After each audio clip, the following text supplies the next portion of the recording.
हमारी लाइफ में कुछ चीज़ें हमें पता है कि उन्हें करना और कुछ चीज़ें बिल्कुल ही निषेध होती हैं, यानी कि उनको गलती से भी नहीं करना है। और ऐसे लोग जिनको विचारों की इतनी क्लैरिटी होती है उन्हें समझदार कहा जाता है। लेकिन दुनिया या सामने वालों या दूसरों को तो हम समझदार मानते हैं, बट अपने को समझदार नहीं मानते हैं। सो माय डियर फ्रेंड्स, उन समझदार लोगों में और आप में कोई अंतर नहीं है। अगर हम सभी उन सारी चीज़ों को मानते हैं या उन सारे पॉइंट्स को फॉलो करते हैं, सो हम भी समझदार की कैटेगरी में आ सकते हैं। आज का टॉपिक बेहद इंपॉर्टेंट है कि समझदार व्यक्ति ये बातें कभी नहीं भूलते। जो सबसे पहला पॉइंट आता है कि लोगों को आप कैसे हैंडल करते हैं या लोगों को कैसे ट्रीट करते हैं। यानी कि कुछ लोग तो ऐसे होते हैं जो आपसे बहुत ही खुशनुमा मूड में मिलने आते हैं और बहुत ही अच्छे से बातचीत करके चले जाते हैं। बट प्रॉब्लम तब आती है कि जब हम ऐसे लोगों से मुखातिब होते हैं जो बहस करने को राजी होते हैं, यानी कि हमारे मुंह से कुछ भी अल्फाज निकले या हमने कुछ भी बोला, सो वो बहस करने के लिए या हमारी बात काटने के लिए बैठे होते हैं। तो यहाँ पर आपको बस एक छोटी सी बात ध्यान में रखनी है, लोग आपके विचार को नहीं काट रहे होते हैं या लोग अपने विचारों को प्रेजेंट नहीं कर रहे होते हैं।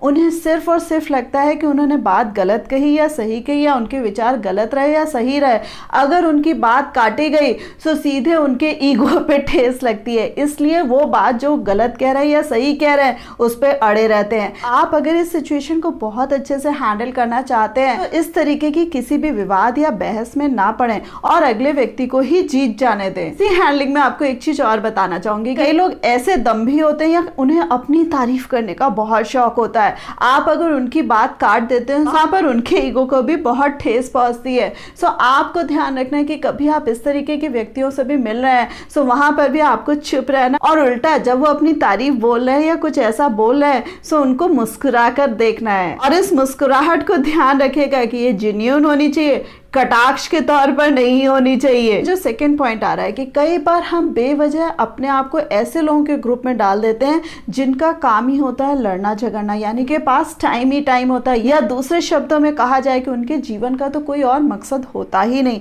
बट हमारा जो टाइम है वो बहुत ही प्रीशियस है, यानी कि बहुत इंपॉर्टेंट है। सो ऐसे लोगों से भी वाद विवाद या किसी भी तरीके की बहस में या ऐसे फालतू लोगों से बात करने के लिए भी खड़े होने के लिए हमें अपना टाइम वेस्ट नहीं करना है। तीसरा पॉइंट आ रहा है कि कभी भी अपने काम से कोई कॉम्प्रोमाइज नहीं करना है, यानी कि आज हमारा मूड खराब है या आज किसी ने हमें कुछ कह दिया, आज हमारा ठीक दौर नहीं चल रहा या आज बहुत सारी प्रॉब्लम्स है, हम जो भी अपना एक मेन काम कर रहे होते हैं या जो हमारी जॉब होती है, हम जिस प्रोफेशन में होते हैं उसको बिना डिस्टर्ब करे हुए अपना काम करते चलिएगा। ये जो अपना कार्य है उसको हमेशा तरजीह दीजिए। कई बार हम ऐसे लोगों से मिलते हैं जो हमारी पूरी की पूरी पर्सनैलिटी को ओवरशैडो करने की कोशिश करते हैं, यानी कि वो सामने हमारे इस तरीके से स्टाइल मारते हैं, यानी कि वो ऑल इन ऑल होते हैं, वही सब कुछ होते हैं और वो दूसरों को नहीं बल्कि हमें भी प्रूफ कर देते हैं कि हमारी जो पर्सनैलिटी उनके आगे जीरो है। वहां पर गलती से भी सेल्फ कॉन्फिडेंस जो है उसको लूज मत करिएगा और अपने आप पे जो विश्वास है उसको बना के रखिएगा, क्योंकि समझदार व्यक्ति किसी को भी अपने ऊपर हावी नहीं होने देते।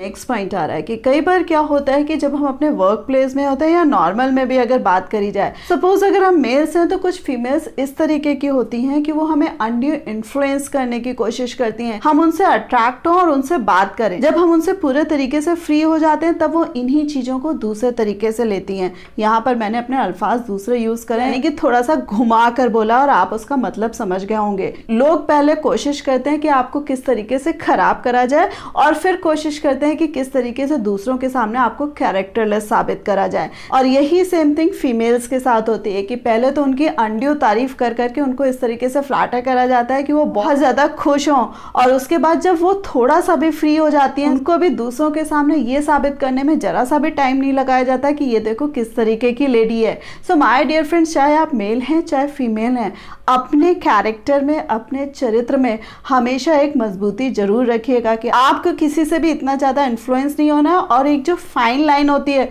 उसको कभी भी क्रॉस नहीं करना है, चाहे सामने वाला कितना भी आपसे फ्रेंडली हो जाए। और एक चीज इसमें और ऐड कर दूं कि समझदार व्यक्ति ये गलती कभी नहीं करते। जो नेक्स्ट पॉइंट आ रहा है कि कई बार हम ऐसी परिस्थितियों के शिकार हो जाते हैं या कई बार ऐसी सिचुएशंस में फंस जाते हैं जहां पर हम अपने आपे से बाहर हो जाते हैं, यानी कि कई बार हमें गुस्सा आ रहा होता है या कई बार हमें वाकई रोना आ जाता है, मतलब बहुत सारे, यानी कि हमारे जो अपने इमोशंस हम उनको कंट्रोल नहीं कर पा रहे होते हैं। सो माय डियर फ्रेंड्स, वहां पर भी हमारी समझदारी पे क्वेश्चन मार्क लग जाता है। सो यहाँ पर जो बारी आ रही है कि कोई भी सिचुएशन हो रही है, किसी भी तरीके के पड़ाव से हम गुजर रहे हो, वहां पर आपको वो जो पर्टिकुलर मूवमेंट है उसको बहुत ही समझदारी से और बहुत ही टैक्टफुली हैंडल करना है, यानी कि अपने सारे इमोशंस को काबू करते हुए चीजों को हैंडल करना है। जैसे माफ कीजिएगा, उदाहरण के तौर पर आपको एक चीज बताना चाहूंगी कि कुछ फैमिलीज में मैंने देखा कि जब दुख का टाइम आया तो उस घर की फीमेल्स तो रो ही रही थी, बच्चे तो रो ही रहे थे, साथ में ही उस घर के मेल्स भी उसी सुर में जोर जोर से रो रहे थे, यानी कि वो जो प्रॉब्लम्स थी उनका सोल्यूशन नहीं ढूंढ रहे थे, ना तो फीमेल्स ढूंढ रही थी और ना ही वो मेल्स ढूंढ रहे थे। फ्रेंड्स, इसी में जो नेक्स्ट पॉइंट आ रहा है कि जो समय का दौर होता है, कभी हमें अच्छे झोंके दे के जाता है और कई बार हमें आंधियों वाले झोंके दे जाता है, यानी कि कई बार हम बहुत सुकून और बहुत ही अच्छी लाइफ जीते हैं और कई बार हमारे ऊपर दुखों का पहाड़ टूट जाता है। माय डियर फ्रेंड्स, उस समय भी अगर हम अपने आप को संभाल नहीं पाते हैं,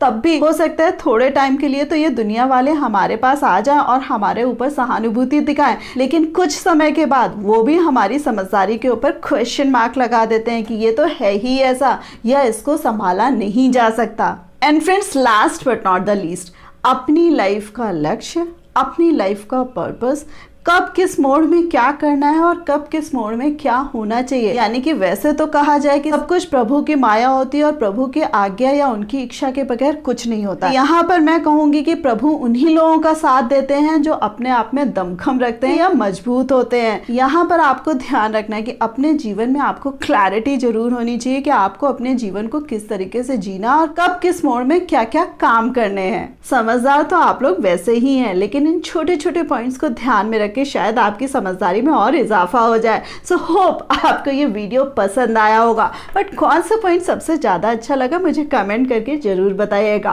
और हाँ, वीडियो को लाइक करना मत भूलिएगा, अपने फ्रेंड्स के साथ शेयर करना मत भूलिएगा और इस प्यारी सी फैमिली का पार्ट बनने के लिए चैनल को सब्सक्राइब कर दीजिएगा। So thanks a lot for giving me this much time.